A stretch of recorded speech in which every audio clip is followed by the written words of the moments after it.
بسم اللہ الرحمن الرحیم الحمدللہ۔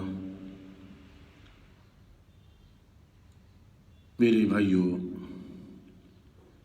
اللہ رب العزت کی قدرت کس طریقے سے اللہ پاک کی قدرت ہے۔ آدمی اگر دنیا کے اندر چل پھر کر غور و فکر کرے تو اس کو معلوم ہوتا ہے کہ اللہ کی قدرت کتنی بڑی ہے۔ ہر چیز اللہ کی رحمت ہے، ہر چیز پر۔ دنیا کے اندر کوئی ایسی چیز چھٹے ہوئی نہیں ہے جس پر اللہ کی رحمت نہیں ہے۔ پوری کائنات کے ذرے ذرے سے لے کر بڑے بڑے چیزوں پر سب پر اللہ رب العزت کی رحمت ہے۔ اسی رحمت کی طفیل دنیا کے اندر کتنے کروڑوں کروڑوں لوگ ہیں۔ ان سب کو روزی اللہ کی قدرت سے، اللہ کے حکم سے ملتی ہے۔ اب دیکھیں کتنے کروڑوں لوگ ہیں جو چاول کا استعمال کرتے ہیں، زمین پہ کھیت باڑی کرتے ہیں۔ اللہ نے زمین کے اندر کتنے بڑی خزانے رکھی، یہ اللہ کی نشانی ہے۔ تھوڑے سے زمین پہ دانے ڈالتے لیکن تھوڑے دانے کے بدلے میں اللہ پاک دنیا کے اندر ہی کتنا اناج دیتے۔ تھوڑی دان پیرتے تو کتنی دان نکلتی، سووں لاکھوں کروڑوں دانے نکلتے۔ یہ اللہ کی قدرت ہے۔ اور اللہ رب العزت نے ہر ایک کے مزے میں الگ الگ رکھا۔ جیسے چاول کا مزہ الگ، آدمی جب چاول کھاتا ہے اس کا مزہ الگ ہوتا ہے۔ پھر اللہ پاک نے گیہوں کا مزہ الگ رکھا۔ جب گیہوں کھاتا ہے آدمی تو اس کا الگ مزہ آتا ہے۔ یہ تمام قدرت اللہ رب العزت کی ہے۔ یہ تمام دنیا کے اندر جتنے انسان جی رہے ہیں، جتنے انسان کے سانسوں کا نظام چل رہا ہے، یہ سب کچھ اللہ کے حکم سے ہے، اللہ کی رحمت سے ہے، اللہ کی قدرت سے ہے۔ تمام نظامات اللہ اپنی قدرت، اپنی رحمت سے چلانے والے ہیں۔ دنیا میں انسان کے آنے کا وجود اللہ کی قدرت سے ہے۔ انسان سے چھوٹے سے بڑے ہونے کا نظام اللہ کے حکم سے۔ انسان جب چھوٹے سے بڑا ہوتا ہے تو اللہ پاک اس کو سمجھ عطا فرماتی۔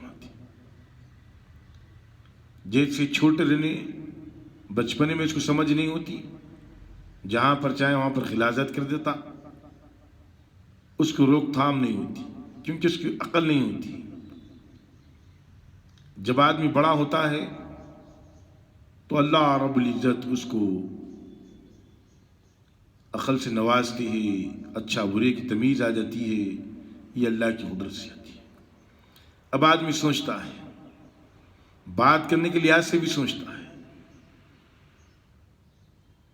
اور اس کو پتہ چل جاتا ہے کہ دنیا میں کس طریقے سے اللہ نے رہنے کا حکم دیا، کس طریقے سے رہنا ہے۔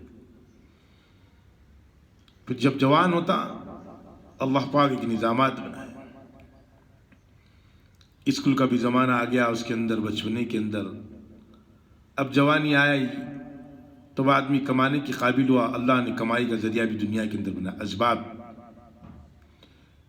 اب اس کمائی کے ذریعے کو جب بڑا ہو گیا بچہ، جب تک اس پر کوئی اللہ کا حکم، جیسے کہ بچہ چھوٹا ہے تو روزے کا حکم اس پر نہیں ہوا، نماز کا حکم اس پر نہیں ہوا۔ اب جب بڑا جوان ہو گیا، بالغ ہو گیا، بالغ ہونے کے بعد میں تمام احکام اللہ کے اس پر آ گئے۔ اب اللہ نے جوانی عطا فرمائی، جوانی کی طاقت عطا فرمائی۔ اب اس کو جوانی کو صحیح استعمال کرنے والا بنے، اللہ کے حکموں پر استعمال کرنے والا بنے۔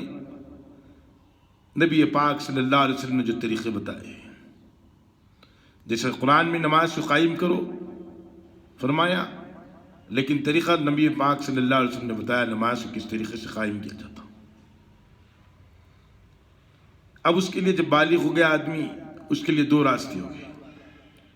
ایک خواہشات والا راستہ جو جہنم میں لے جانے والا ہے، اور ایک انبیاء والا راستہ، اللہ کا راستہ، قرآن کا راستہ، حدیث کا راستہ، یہ جنت میں لے آنے والا ہے. اگر آدمی انبیاء والا راستہ اختیار کرے گا، حدیث والا راستہ اختیار کرے گا، قرآن والا راستہ اختیار کرے گا، تو اللہ دنیا میں بھی اسے عزت سے نوازیں گے، اور آخرت میں بھی اللہ پاک اس کو کامیابی کا پروانہ عطا فرمائیں گے.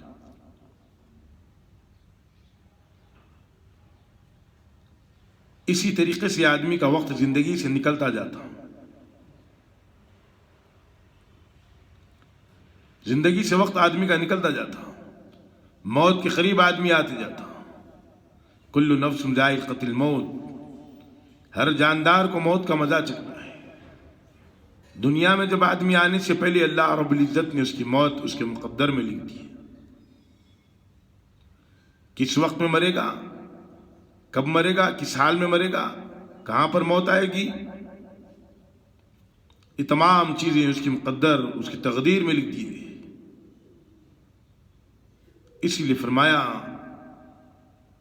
کہ دنیا کے اندر رہ کر تیاری کر لو، آخرت کی تیاری.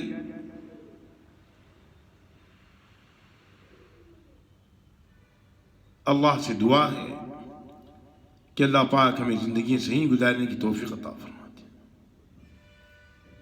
صحیح اللہ سے دعا کرتے رہنا چاہیے. بے شک اللہ ہی دعا قبول کرنے والے، اللہ ہی تمام